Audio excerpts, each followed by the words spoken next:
सत्ता का दूसरा कार्यकाल और सवाल अभी विपक्ष से। सवाल तो उससे होगा जिसके हाथ में ताकत हो, जिसके हाथ में पुलिस हो, संस्थाएं हो और मीडिया जिसके सामने नतमस्तक हो। सवाल तो उससे होगा ना। हम लेकर आए खबरों का एक ऐसा शो जिसमें सवाल होंगे सीधे, बेलाग और बेबाक उनसे जो सवालों से बचते हैं, जिनके हाथ में ताकत है। बेबाक सिर्फ द लाइव टीवी पर। द लाइव टीवी, सच सबसे आगे। नमस्कार, आप देख रहे हैं बेबाक, मैं अभिसार शर्मा। तो भारतीय जनता पार्टी 2022 के उत्तर प्रदेश के चुनाव भी इसी तरह से जीतेगी। कल जिला पंचायत चुनावों को लेकर जो नजारा दिखा दोस्तों, अगर वो एक मिसाल है तो मैं नहीं जानता हूं कि आने वाले वक्त में समाजवादी पार्टी, बसपा, कांग्रेस या आम आदमी पार्टी उत्तर प्रदेश के चुनाव कैसे लड़ने वाली है।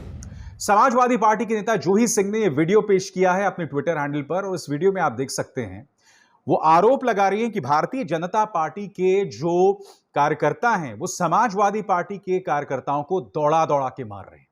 और ये नजारा गोरखपुर का, यानी कि मुख्यमंत्री आदित्यनाथ की खुद की जो उनका जो गढ़ है, उनकी कर्म और जन्मस्थली है, वहां का नजारा है। आप देख सकते हैं कि समाजवादी पार्टी के कार्यकर्ताओं को दौड़ा दौड़ा के पीटा जा रहा है। और बात यहां नहीं रुकती है, कई जगह पर इस बात को लेकर शिकायत आई है कि किस तरह से कहीं पर समाजवादी पार्टी का प्रस्तावक नहीं पहुंचा और कहीं पर उन्हें नामांकन ही नहीं भरने दिया। कम से कम समाजवादी पार्टी तो यही आरोप लगा रही है, और उसके लिए मैं आपको आज तक की यह खबर दिखाना चाहता हूं जो आपकी स्क्रीन पर है। उत्तर प्रदेश, कहीं नामांकन के लिए नहीं पहुंच पाए कैंडिडेट, तो कहीं गायब प्रस्तावक। पंचायत अध्यक्ष चुनाव में कई खेल। खबर क्या कहती है मैं पढ़ के सुनाना चाहता हूं आपको। उत्तर प्रदेश में ऐसे बहुत से जिले हैं जहां जिला अध्यक्ष पद के लिए खड़े विपक्षी पार्टियों के उम्मीदवार या तो उनके प्रस्तावक नामांकन करवाने के लिए पहुंच ही नहीं सके।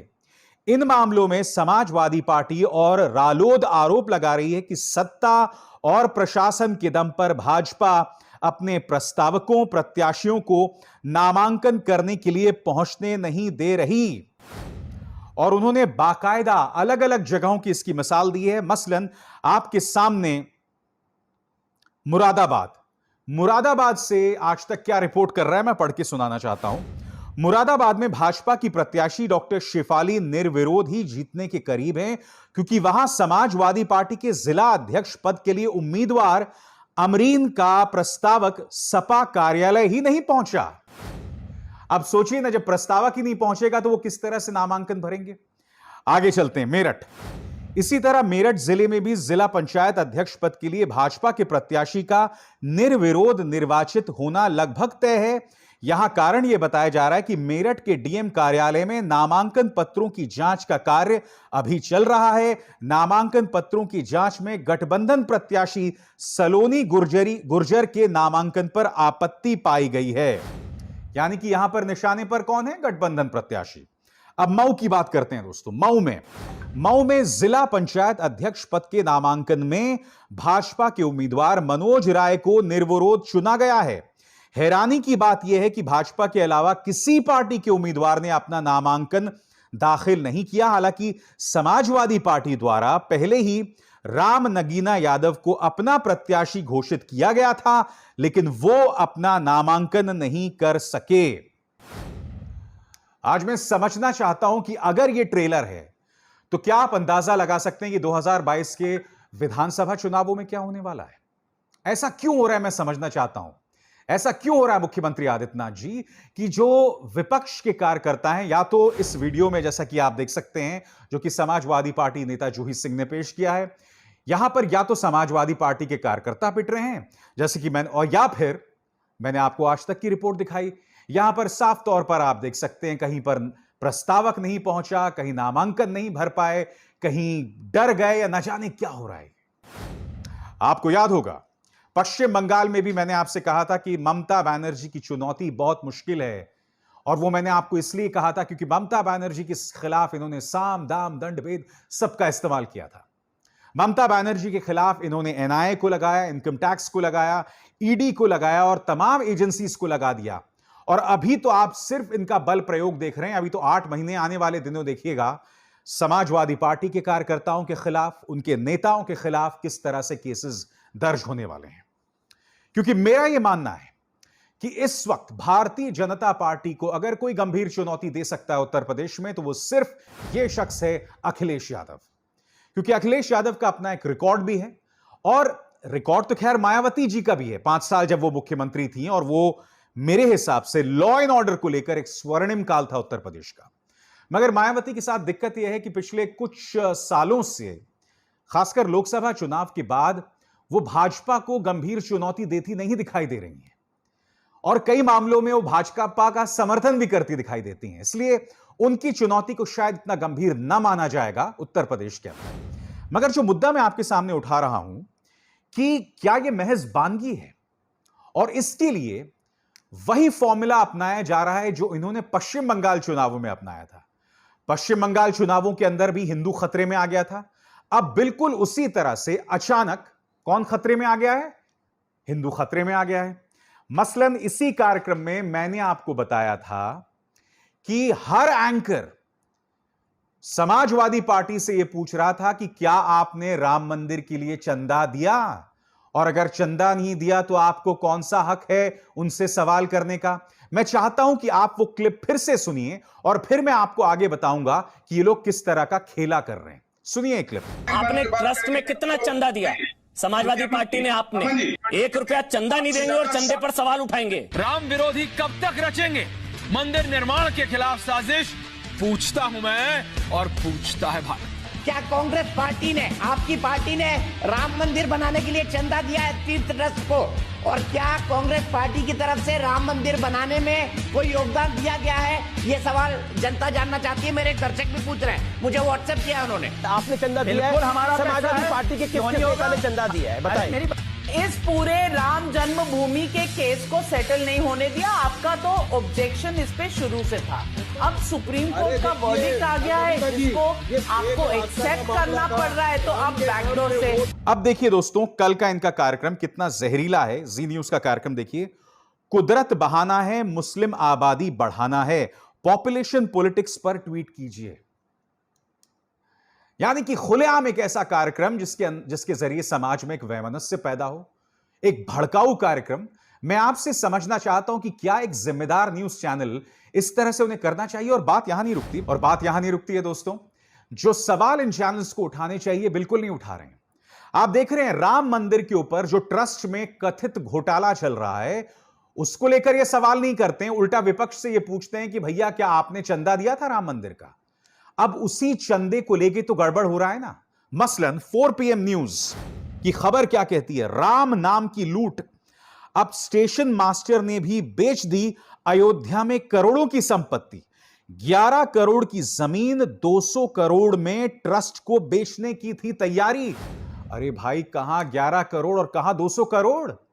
और यह पैसा कौन भेज रहा है? यह पैसा आप और हम, जिन लोगों ने राम मंदिर आंदोलन में पैसा दिया, यह हमारा पैसा है, यह इस देश की जनता का पैसा है। और यहां 1 नहीं 2 नहीं बल्कि 20-20 गुना ज्यादा जो है दाम में जमीन बेची जा रही है।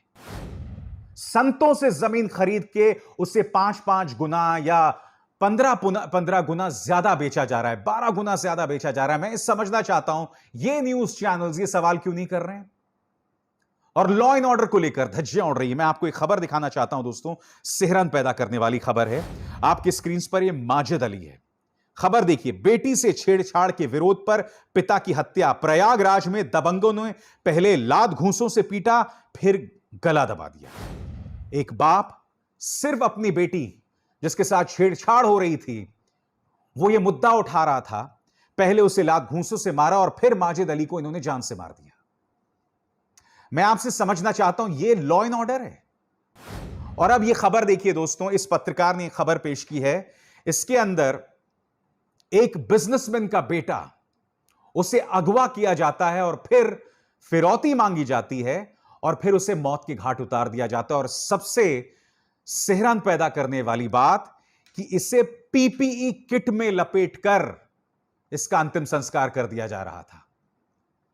यानी कि वो PPE किट जिसके अंदर कोरोना से मारे जाने वाले लोगों को लपेटकर उनका अंतिम संस्कार किया जाता है, इस बच्चे को, बेचारे को फिरौती वसूल करने के बाद इस चीज को लेकर असमंजस हो सकता है, इस बच्चे को मौत के घाट उतार दिया जाता है। और यह कहां हो रहा है? आगरा में हो रहा है। तो मैंने आपको मिसाल दी, चाहे प्रयागराज हो या आगरा, लॉ एंड ऑर्डर को लेकर इस वक्त उत्तर प्रदेश में क्या चल रहा है, मुझे आपको बतलाने की जरूरत क्या है? आपके सामने हकीकत है। मगर ये कोई भी न्यूज चैनल ये सवाल नहीं उठाते हैं। उल्टा इनकी पूरी तैयारी है समाज के अंदर जहर भरने की।